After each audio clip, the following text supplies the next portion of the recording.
Hello everyone, welcome to Pachavellam. അപ്പോൾ ഇന്ന് നമ്മൾ കാണാൻ പോകുന്നത് CGL-ന്റെ ഇംഗ്ലീഷ് ആണ്.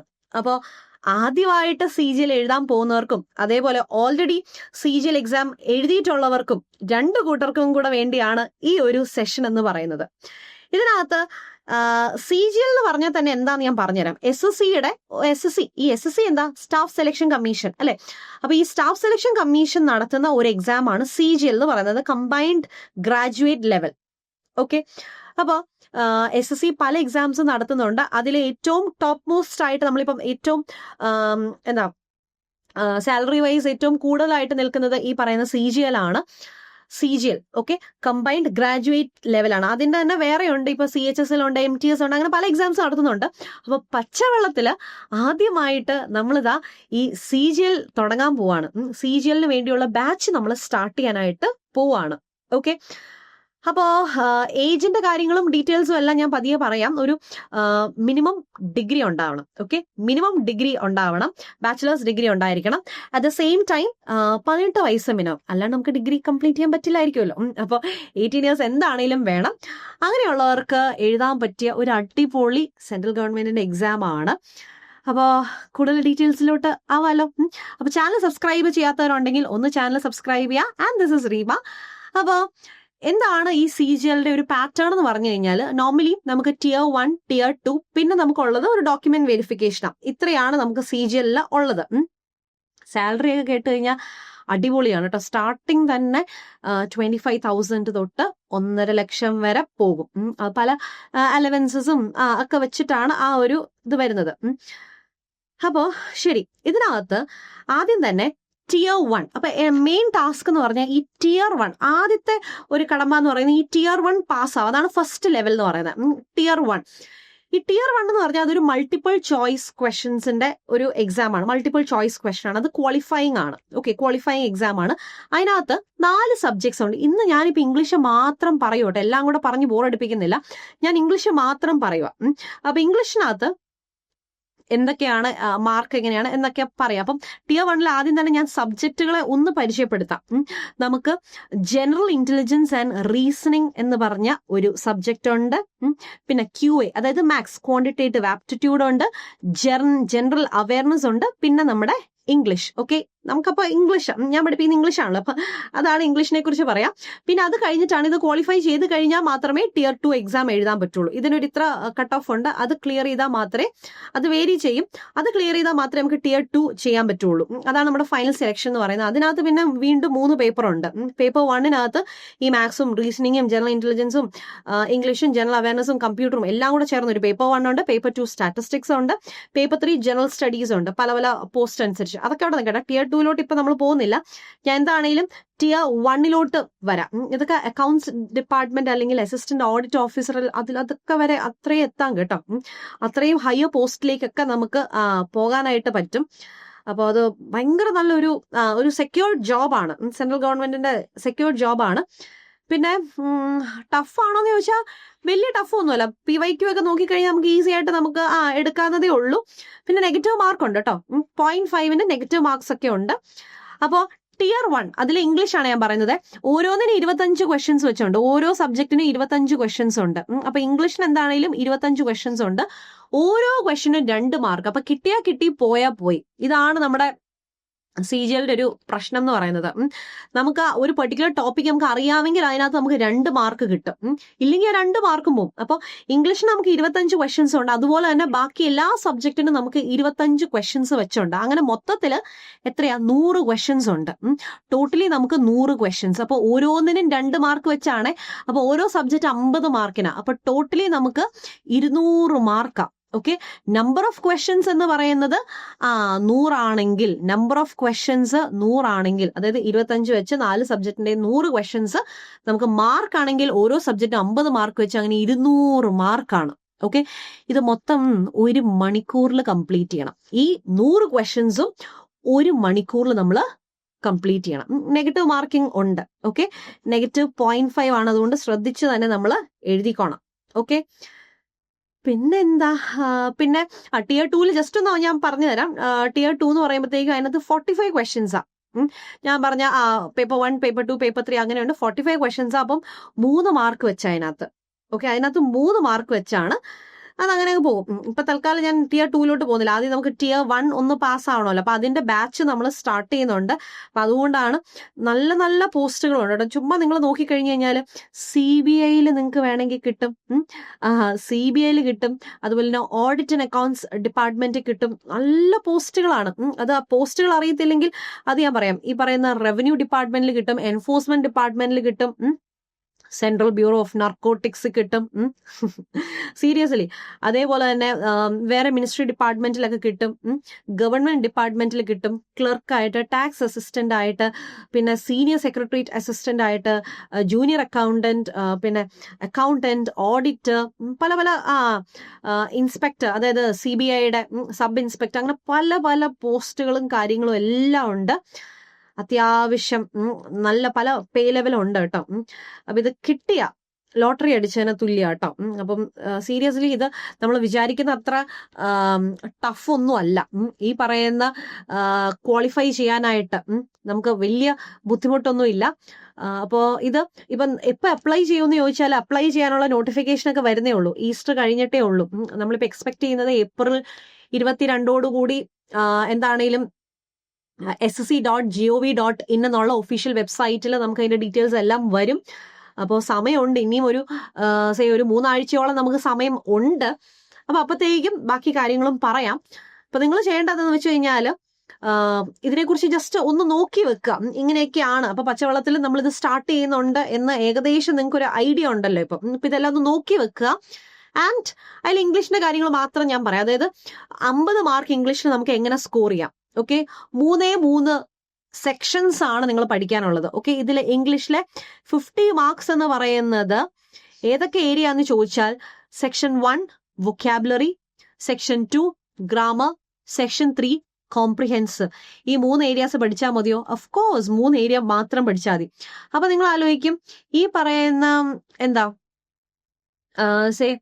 ഇത് PSC ആയിട്ടെന്ന് പറഞ്ഞു കഴിഞ്ഞാലുണ്ടല്ലോ, കുറച്ചുകൂടിയും റൂൾ ബേസ്ഡ് കാര്യങ്ങളാണ് SSCക്കകത്ത് വരുന്നത്. അത് നിങ്ങൾ എപ്പോഴെങ്കിലും സമയം കിട്ടുമ്പോൾ ഉണ്ടല്ലോ, ഏതെങ്കിലും ഒരു PYQ എടുത്ത് നോക്കുക. PYQ previous year question paper. Okay, ഏതെങ്കിലും ഒരു PYQ എടുക്കുമ്പോൾ തന്നെ നിങ്ങൾക്ക് മനസ്സിലാവും വലിയ ബുദ്ധിമുട്ടൊന്നും ഇല്ല. കുറെ റിപ്പീറ്റഡ് പാറ്റേണും ആണ്. അതുകൊണ്ട് വലിയ ബുദ്ധിമുട്ടില്ല. ഇംഗ്ലീഷ് വെച്ച് നോക്കും. ഇതുപോലെ ഓരോ ഫാക്കൽറ്റീസും അവരവരുടെ സബ്ജക്റ്റുകൾ നിങ്ങൾക്ക് പറഞ്ഞു തരും. അപ്പൊ ഏറ്റവും ആദ്യം വൊക്കാബ്സ് നിങ്ങൾക്ക് അറിയാലോ. വൊക്കാബുലറി സൂര്യനെ കീഴെയുള്ള എന്ത് വേണേലും എവിടെ നിന്ന് വേണേലും നമുക്ക് ക്വസ്റ്റ്യൻ എക്സ്പെക്ട് ചെയ്യാം. അതേപോലെ ഗ്രാമർ, കോംപ്രിഹെൻസീവ്. കുറച്ചുകൂടി ഡീറ്റെയിൽ ആയിട്ട് പറഞ്ഞാൽ വൊക്കാബ് പാർട്ടിനകത്തുനിന്ന് idioms, okay, one word substitution, spelling, synonyms and antonyms. Okay, ഇത്രയുമാണ് നമുക്ക് വൊക്കാബ്സിനകത്തുനിന്ന് എക്സ്പെക്ട് ചെയ്യാവുന്നത്. ഈ ഏരിയാസ് ആണ് വൊക്കാബുലറി പാർട്ടിനകത്ത് ചോദിക്കുന്നത്.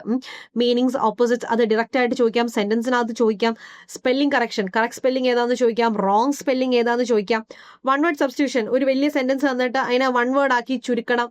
ഇഡിയംസ് ആൻഡ് ഫ്രേസസ് ഇതൊക്കെ വരും. ഗ്രാമർ പാർട്ടിനകത്ത് ഏതൊക്കെ ഏരിയ എന്ന് ചോദിച്ചു കഴിഞ്ഞാൽ, ഗ്രാമർ പാർട്ടിനകത്ത് നമ്മുടെ പാർട്സ് ഓഫ് സ്പീച്ച് പഠിക്കണം. പാർട്സ് ഓഫ് സ്പീച്ച് 8 പേരുണ്ടെന്ന് അറിയാലോ അല്ലെ? ആരൊക്കെ 8 പേര്? 8 പേര് എന്ന് പറഞ്ഞാൽ നൗൺ ഉണ്ട്, നൗണിനെ ഡിഫൈൻ ചെയ്യുന്ന നൗൺ ഉണ്ട്, നൗണിന് പകരം യൂസ് ചെയ്യുന്ന പ്രോനൗൺ ഉണ്ട്, ഇവരെ 2 പേരും ഡിഫൈൻ ചെയ്യുന്ന അഡ്ജക്റ്റീവ് ഉണ്ട്, വേർബ് ഉണ്ട്, വേർബിനെ ഡിഫൈൻ ചെയ്യുന്ന അഡ്വേർബ് ഉണ്ട്, പ്രൊപ്പോസിഷൻ ഉണ്ട്, കൺജങ്ഷൻ ഉണ്ട്, ഇന്റർജങ്ഷൻസ് ഉണ്ട്. അങ്ങനെ 8 പേരാണ് നമുക്കുള്ളത്. ഓക്കെ, 8 പേര് പാർട്സ് ഓഫ് സ്പീച്ച്. ഇത് കൂടാണ്ട് സബ്ജക്റ്റും വേർബും തമ്മിലുള്ള എഗ്രിമെന്റ്, റിലേഷൻ പഠിക്കണം, ആർട്ടിക്കിൾസ് എ ആൻഡ് ദ ഇവരെ കുറിച്ച് പഠിക്കണം, ക്വസ്റ്റ്യൻ ടാഗ് പഠിക്കണം, ടെൻസസ് പഠിക്കണം, പിന്നെ വോയിസ്, ആക്റ്റീവ് പാസീവ് വോയിസും ഡയറക്റ്റ് ഇൻഡയറക്റ്റ് സ്പീച്ച്. ഇത്രയും പഠിച്ചാൽ മതിയോ? ഇത്രയും പഠിച്ചാൽ മതി.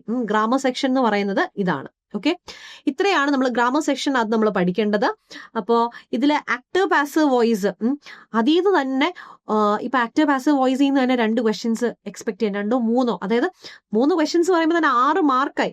ഡയറക്റ്റ് ഇൻഡയറക്റ്റ് സ്പീച്ച് 2 ക്വസ്റ്റ്യൻസ് എന്ന് പറയുമ്പോൾ തന്നെ 4 മാർക്കായി. അപ്പൊ അതിൽ നിന്ന് തന്നെ നമുക്കൊരു 10 മാർക്ക്, 50ൽ 10 മാർക്ക് ഈ പറയുന്ന വോയിസും സ്പീച്ചിൽ നിന്നും നമുക്ക് കിട്ടുന്നുണ്ട്. അപ്പൊ അത് വളരെ ഇമ്പോർട്ടന്റ്, അത് എടുത്തു പറയുന്നുണ്ട്. അപ്പൊ ഇപ്രാവശ്യത്തെ നോട്ടിഫിക്കേഷൻ വരുന്നതേ ഉള്ളൂ, പക്ഷെ വലിയ മാറ്റങ്ങൾ വരാറില്ല. അപ്പൊ നോട്ടിഫിക്കേഷൻ വന്നിട്ട് ഞാൻ കൂടുതൽ കുറച്ചുകൂടി ക്ലാരിറ്റിയിൽ ബാക്കി കാര്യങ്ങൾ പറയാം.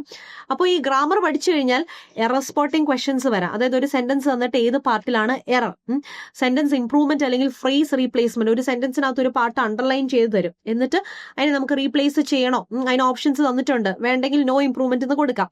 പിന്നെ ഫിൽ ഇൻ ദ ബ്ലാങ്ക്സ്, അതായത് സിംഗിൾ ഫില്ലർ ആവാം, ഡബിൾ ഫില്ലർ ആവാം, അവിടെ എന്തെങ്കിലും വിട്ടുപോയിട്ടുണ്ടാവും, നിങ്ങളത് കംപ്ലീറ്റ് ചെയ്യാം. ഇത്രയാണ് നമുക്ക് ഗ്രാമറിൽ നിന്ന് ആപ്ലിക്കേഷൻ ലെവൽ ക്വസ്റ്റ്യൻസ് എന്ന് പറയുന്നത്. ഈ ഒരു ലെവലിലായിരിക്കും നമുക്ക് ക്വസ്റ്റ്യൻസ് നിങ്ങൾക്ക് കിട്ടുന്നത്.